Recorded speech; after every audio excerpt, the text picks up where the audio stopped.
ভাবেন। ভোটাভুটিতে নির্বাচিত হলেন সর্দার বল্লভ ভাই প্যাটেল, কিন্তু আমাদের দুর্ভাগ্য আমরা প্যাটেলকে সেদিন প্রধানমন্ত্রী রূপে পাইনি। আমাদের জাতির জনক মোহনদাস করমচাঁদ গান্ধীর ইচ্ছে ছিল জওহরলাল নেহরুকে প্রধানমন্ত্রী করার।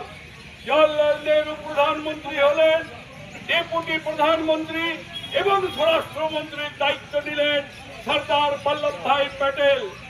47 সালের 15ই আগস্ট ভারত যেদিন স্বাধীন হলো, ভারতবর্ষে সেদিন 560 অর্থাৎ 560 জন রাজার অধীনে ভারতবর্ষ শাসিত হতো।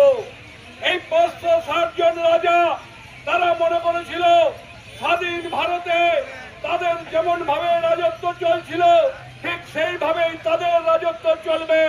কিন্তু সর্দার প্যাটেল বললেন এই দেশ অখণ্ড দেশ, এই ভারত অখণ্ড ভারত হবে।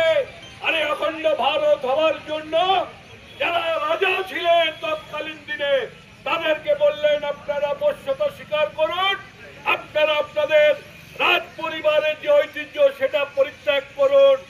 কিন্তু আমরা জানি ভারতবর্ষের মধ্যে ভারত যখন বিভাজিত হয়ে গেল, একটা প্রান্ত যখন পাকিস্তান রূপে চলে গেল, ঠিক সেই সময় হায়দ্রাবাদের নিজাম বললেন যেমন ভাবে পাকিস্তান স্বাধীন দেশ হয়েছে আমি হায়দ্রাবাদকেও স্বাধীন দেশ হিসাবে ঘোষণা করছি।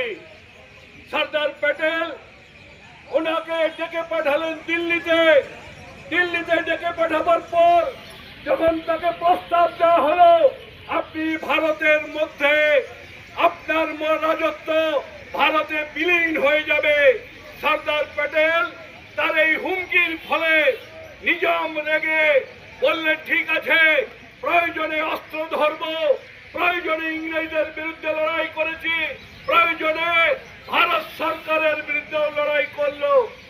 প্যাটেল কি বললো জানেন? अरे निजाम भाई गुस्सा मत करो, शांत हो जाओ, गुस्सा करोगे तो मिट्टी में मिला दिए जाओगे। हैदराबाद का राज परिवार भारत के मिट्टी में मिल जाएगा। सोच लो 72 घंटे का समय दिया जा रहा है। 3 दिनेर मध्य হায়দ্রাবাদের নিজাম বশ্যতা স্বীকার করলো। বশ্যতা স্বীকার করলো কার কাছে? ভারত মাতার কাছে। এই দেশ সেদিন 560 জন রাজার দেশ, সেই দেশের 560 জন রাজার